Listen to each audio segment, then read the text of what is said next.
L'armée syrienne est entrée aujourd'hui dans la ville d'Assaké, qui était jusque-là sous contrôle kurde, conformément à l'accord signé entre Damas et les forces démocratiques syriennes. Sophie Goldstein nous a rejoint pour en parler. Bonsoir Sophie. Bonsoir, un accord qui entre donc en vigueur aujourd'hui, ce lundi. Un accord global, c'est le terme utilisé par les deux parties. Objectif pour Damas, unifier le pays en intégrant la région autonome kurde, le Rojava, dans l'État syrien. Et une carte, Sophie, pour restituer les forces en présence dont on parle ? Ça va être utile, en effet. Pour rappel, les forces démocratiques syriennes dominées par les Kurdes avaient pris contrôle de plus d'un quart du pays pendant la guerre civile entre 2011 et 2014. Or, depuis son arrivée au pouvoir, en décembre 2024, Ahmed El-Shara a cherché à reprendre ses territoires au nord et à l'est, Alep, Raqqa, Deir ez-Zor.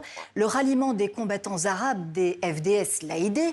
Il y a eu des affrontements et la signature d'un cessez-le-feu le 18 janvier. Et que prévoit donc cet accord signé il y a tout juste 3 jours, c'était vendredi ?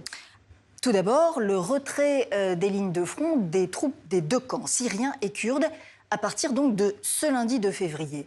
Le déploiement des forces gouvernementales dans le centre de Assaké, de Kamishli, ainsi que dans Kobané, à une date non précisée.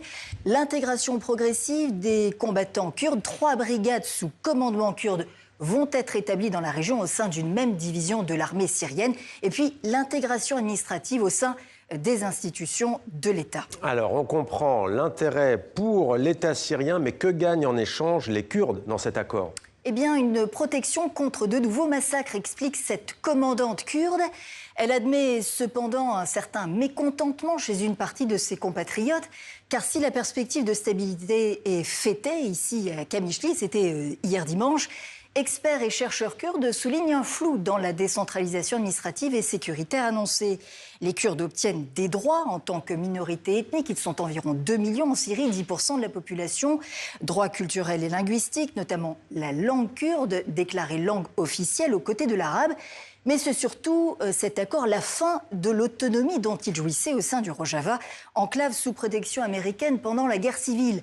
Alors, armés par les Occidentaux pour combattre les djihadistes du groupe État islamique au péril de leur vie, les Kurdes ont-ils été lâchés ? Certains le verront comme cela, en effet.